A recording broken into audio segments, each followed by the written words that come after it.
Hey, hi everyone, this is Akash and welcome back to the channel Akash Toppers। और आज हम लोग exercise 9.1 के क्वेश्चन नंबर 3 को करने जा रहे हैं। तो थर्ड क्वेश्चन है, ए constructor plans to install 2 slides for the children to play in a park.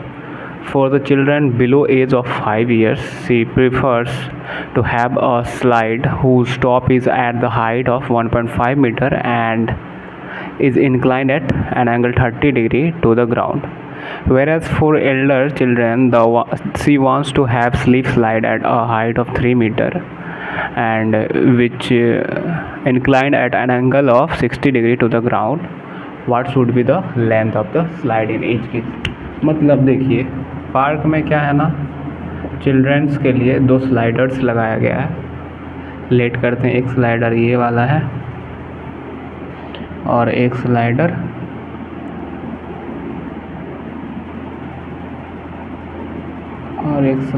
ये वाला, ठीक है। ये ग्राउंड लेवल है। बोला जा रहा है 2 स्लाइडर लगा for 5 years for 5 year children. She prefers to have a slide whose top is at the height of 1.5 metre. Top यहाँ है तो 1.5 मीटर फ्रॉम द ग्राउंड, ये हो गया इसका length 1.5 metre and it incline at an angle of 30 degree. और ground से ये जो है इसका इंक्लिनेशन कितना है, 30 डिग्री है, ठीक है, ग्राउंड से to the ground. Where for elder children she wants to have a slip slide ये वाला, ये है स्लिप स्लाइड किसी, क्योंकि इसी में स्लाइड करेगा बच्चे, इसमें चिल्ड्रन जो है स्लाइड करेंगे, ठीक है। और क्या बोला जाए, एल्डर चिल्ड्रन के लिए जो है ना, ग्राउंड से टॉप का हाइट कितना है ना, 3 मीटर, ये भी गिवन है, ठीक है। इसका लेंथ 3 मीटर हो गया। और इसके लिए क्या बोला जाता है, इंक्लिनेशन कितना लिया गया, 60 डिग्री। ग्राउंड से इसका इंक्लिनेशन जो है ना 60 डिग्री लिया गया है। तो ये भी ग्राउंड लेवल हो गया, ग्राउंड लेवल।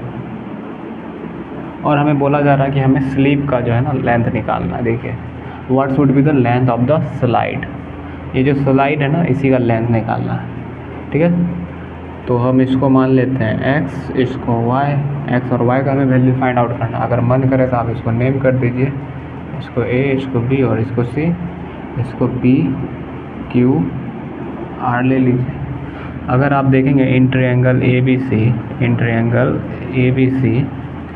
एंगल b यहाँ कितना है, 90 डिग्री, ये तो 90 डिग्री ही होगा ना। और इंक्लिनेशन कितना है, एंगल c 30 डिग्री है। तो यहाँ से आपको ये निकालना है, ए सी का वैल्यू निकालना है, या एक्स उसी को हमने लेट किया तो एक्स का वैल्यू फाइंड आउट करना। इसके लिए हम क्या करेंगे ना, एक लेंथ ये वाला पता है और एंगल पता है, मतलब परपेंडिकुलर बाय हाइपोटेनस अगर हम करेंगे तो काम बन जाएगा। मतलब sin 30 अगर हम लेंगे तो उसमें परपेंडिकुलर और हाइपोटेनस दोनों आ जाएगा। तो परपेंडिकुलर है 1.5 और हाइपोटेनस आपके पास है x, और sin 30 होता है 1/2 इक्वल्स टू 1.5/x। यहाँ से आपके पास x आ जाएगा कितना, फिर क्रॉस मल्टीप्लिकेशन करेंगे तो x इंटू 1 x आ जाएगा इक्वल्स टू 1.5 इंटू 2 आ जाएगा, 2 इंटू 1.5 ये हो जाएगा 30। और एक पॉइंट कहाँ पे है, एक डिजिट के बाद है, 1 डिजिट के बाद, तो यहाँ पे 1 डिजिट के बाद हम लगा देंगे, मतलब 3.0, मतलब 3 मीटर आपका इस स्लाइडर का जो है लेंथ आ गया 3 मीटर, ठीक है। एक का तो हम निकाल लिया। अब सेकेंड पार्ट में हम देख रहे हैं, एक तो सॉल्यूशन आपके पास 3 मीटर हो गया, ये आपका फर्स्ट सॉल्यूशन हो गया, फर्स्ट स्लाइडर का लेंथ। सेकंड के लिए हम क्या करेंगे, in triangle P Q R, यहाँ पे राइट एंगल कहाँ है, कहाँ पे है, क्यू पे है, तो क्यू इक्वल्स टू आप 90 डिग्री दिखा दीजिए and angle R equals to कितना है, 60 डिग्री, ठीक है, जो कि इंक्लिनेशन दिया हुआ ग्राउंड से। सो यहाँ पे आप क्या करें, यहाँ भी परपेंडिकुलर बाय हाइपोटेनस से काम करना पड़ेगा और 60 डिग्री गिवन है, तो sin 60 क्या हो जाएगा, sin 60 हो जाएगा आपके पास परपेंडिकुलर बाय हाइपोटेनस। तो परपेंडिकुलर आपके पास क्या है, 3 है, और हाइपोटेनस क्या है, y ही हमें फाइंड आउट करने हैं। और sin 60 का वैल्यू होता है nothing but √3/2 equals to 3/y।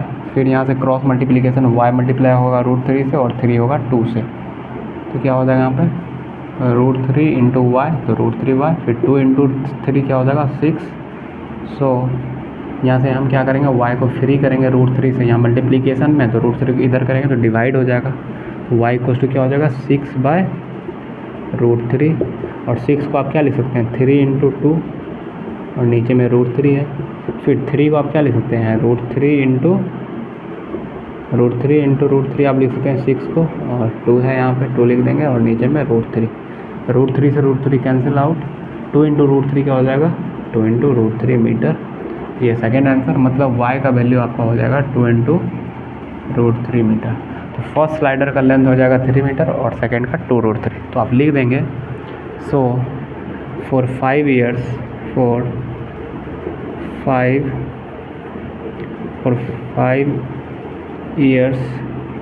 for below 5 years for below 5 years children, length क्या हो जाएगा लेंथ ऑफ स्लीप, या फिर लेंथ ऑफ क्या बोल रहा है लेंथ ऑफ स्लाइड कितना हो जाएगा 3 मीटर, ठीक है। एंड फिर आप ऐसे सिमिलरली लिख देंगे फॉर द एल्डर चिल्ड्रन, मैं यहाँ लिख देता हूँ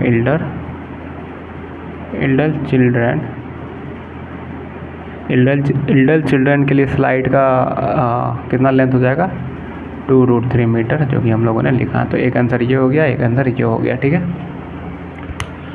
तो आई होप आप लोगों को समझ में आया होगा, और चैनल पर नए हैं तो ज़रूर चैनल को सब्सक्राइब करेंगे, और अगर किसी पार्ट में आपको प्रॉब्लम बुझा रहा हो तो ज़रूर आप कमेंट करेंगे, मैं ट्राई करूँगा कि आपके लिए एक डेडिकेटेड वीडियो बना दूँ ताकि आपके डाउट सॉल्व हो सके। और अगर आप चाहते हैं कुछ अलग, मतलब जैसे कि कोई और चैप्टर, अभी इसके बाद हम लोग क्या करेंगे, ये 9.1 के बाद एप्लीकेशन ऑफ ट्रिग्नोमेट्री भी ख़त्म हो जाएगा, फिर हम नया चैप्टर स्टार्ट करने वाले होंगे। अगर आपको नया चैप्टर में कुछ स्पेसिफिक चैप्टर चाहिए कि ये ही चैप्टर पढ़ना है तो आप प्लीज़ कमेंट करें, तो फिर मैं आपके लिए वहीं से स्टार्ट करूँगा, और मैं ट्राई करूँगा कि अपना बेस्ट दूँ और आप लोगों को समझ में आए, ठीक है। तो फिर मिलता हूँ नेक्स्ट लेक्चर में, तब तक के लिए टेक केयर, अपना ध्यान रखिए, बाय।